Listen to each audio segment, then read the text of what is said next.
there were some reports that Zelensky was like sitting in Trump's chair, and how like, why don't you give an update on that? Because I thought that was pretty interesting. I think Trump left because of that.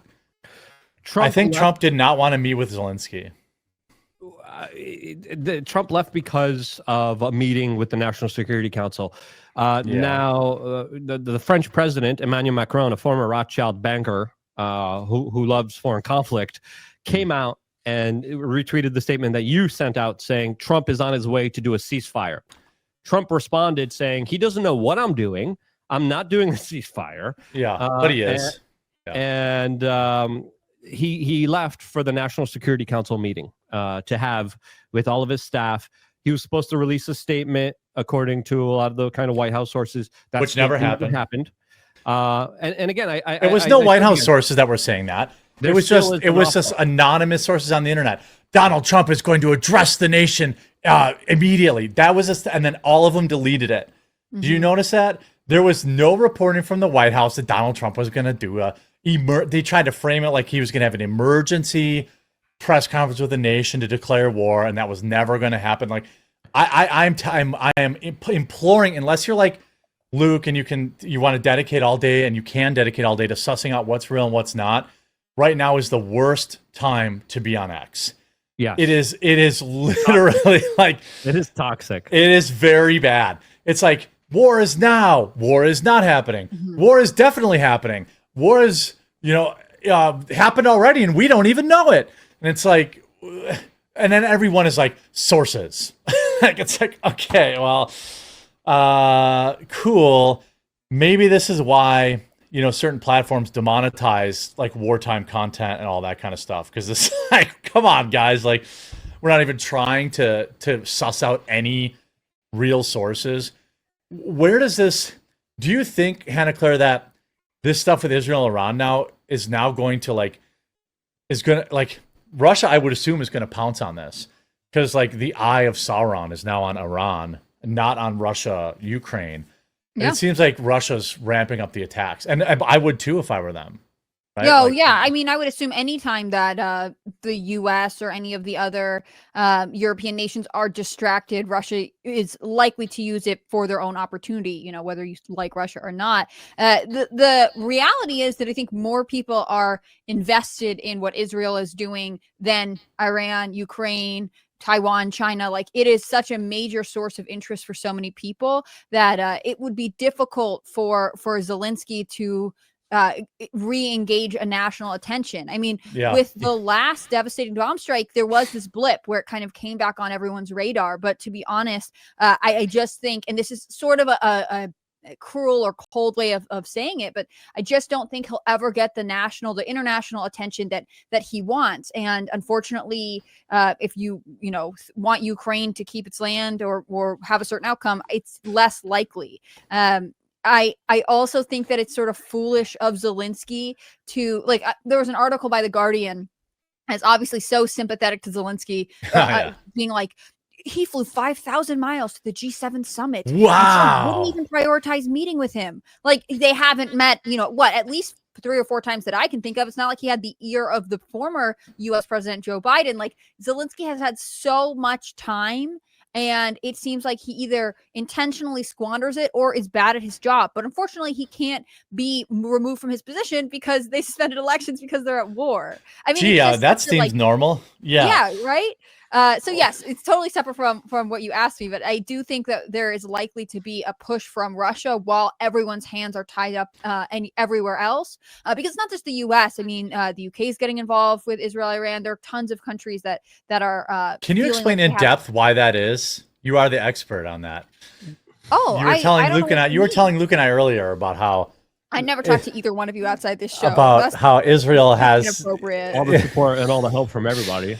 Yeah. Well, I guess they've just done a really good job making friends, don't you think? Yeah, I would think that's probably true. Yeah, they seem so friendly. They're must be friendly neighbors too. Luke, what do you think of? I mean, do you think Zelensky has missed his window now, and that like his only option now is to lose the war? Because he did come out and say he was willing to negotiate, and Russia basically was like, "Nah, we're not going to do that anymore. No, Russia said that they will not negotiate with terrorists after. Right, that's what I mean. Like sabotage attack. That was very similar to what Israel did. I think, there's a lot of Russian state media being like, hey, that surprise attack by the Ukrainians with the truck drone bombs. Yeah, it's very similar to what the Israelis did with the drones that they embedded inside of Iran. That also gave them a surprise sneak attack. Like them or not, absolutely devastating. One of the most devastating attacks. Hey, can you think of another single attack other than a nuclear bomb that disabled an entire country's military like that did? I don't think it. Who, the Israelis or Iran? The Iranian, the Iranian attacks. Yeah, Iran is completely impotent now. Like it depends on who you believe, right? Because I believe the number of missiles that Israelis have banned any type of reporting. That's true. Any type of documentation of what's going on here. Let's say I choose to believe that Iran, I believe the reports that basically the entire Iranian military was, their missile defense. I mean, the Israelis are flying unimpeded in their skies. If you're getting triggered right now by like all the people saying Trump's going to do a press release, you should be getting triggered by all the fake news when it comes to like war coverage, right? Well, you don't think Israel would be the first in line to say that they're dead civilians? It depends, because I mean, come on, they would. If Iran was striking them effectively, they would be. Well, let's stay on the Ukraine thing. Let's stay on the Ukraine. On the ground reports right now from Israel and from Iran.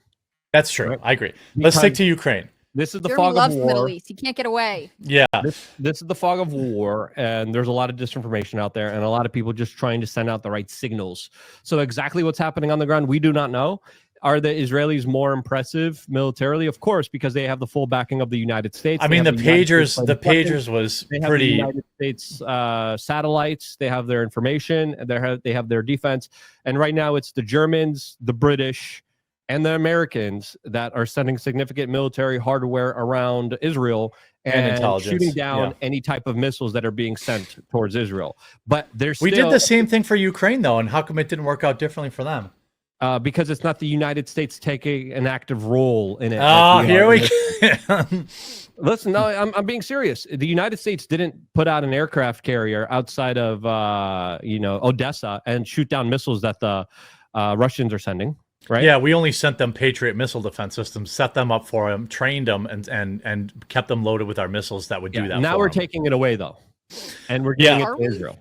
Yeah, there's been reports of that. Yeah. But my initial question is true, because if you look at the bombings that are happening right now in Ukraine, they are significant, and you do see the Russians slowly gaining territory, like they have been. They said that they're not open to negotiations because they're winning. Yeah, the situation doesn't look good. And also the Russian war economy is now predominantly based on their ability to, of course, produce these munitions. Now, the situation gets a little bit complex because they also have strong financial and economic and military ties to Iran. And Russia has sent out a statement saying that the United States should not be getting involved with Israel here.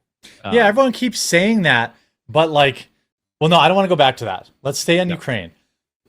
Russia had said that.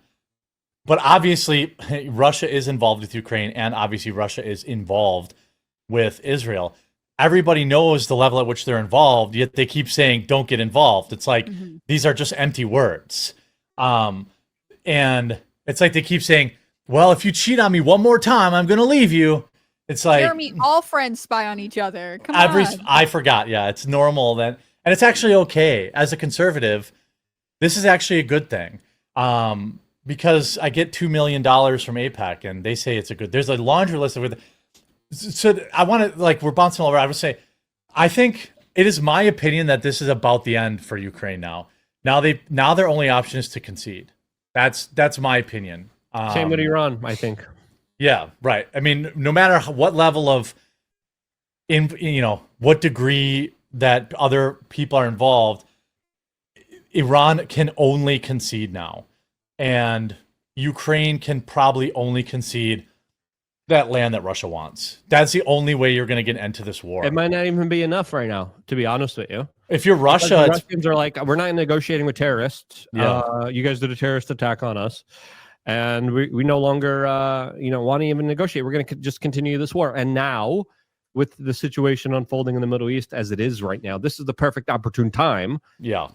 And they are taking advantage of the situation.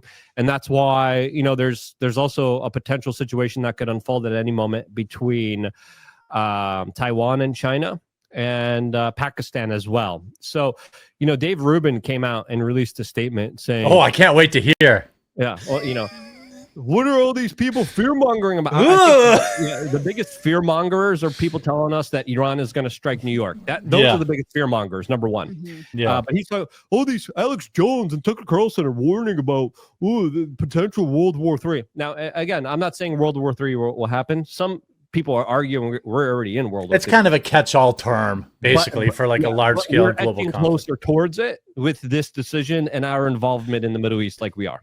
Well, to put a bow on this, Hannah Claire, what do you think is next for Ukraine? I mean, I don't think there is any counterattack, but I'm wrong about geopolitics all the time. That's why my viewers love me. If I'm Russia, I'm like everything but the kitchen sink right now. Like the United States is not paying attention or does not care anymore about Ukraine. Right. I mean, I by no means claim to be a military strategic military expert. Strategery. Just like Bush Jr. It does seem like Ukraine's biggest upper hand when dealing with Russia was the international support. The fact that all kinds of European countries would issue tariffs on Russian products. I mean, it seems like if the international community is no longer singularly focused on Ukraine and Russia, Ukraine is going to have to be the ones to ask Russia to come to the table, which I'm sure they don't want to do for a lot of reasons, but I don't know what their path is forward without a strong international backing. Yeah, they have overplayed their hand. It's something I often bring up in arguments with definitely not my spouse. When you're arguing with somebody, I'm sure this never happens between you and your man, or I'm sure this has never happened with Luke, but never. When you're like arguing with somebody and they might be right about it, but they like overplay it, and now you're like, well, screw you, I'm not going to concede anything.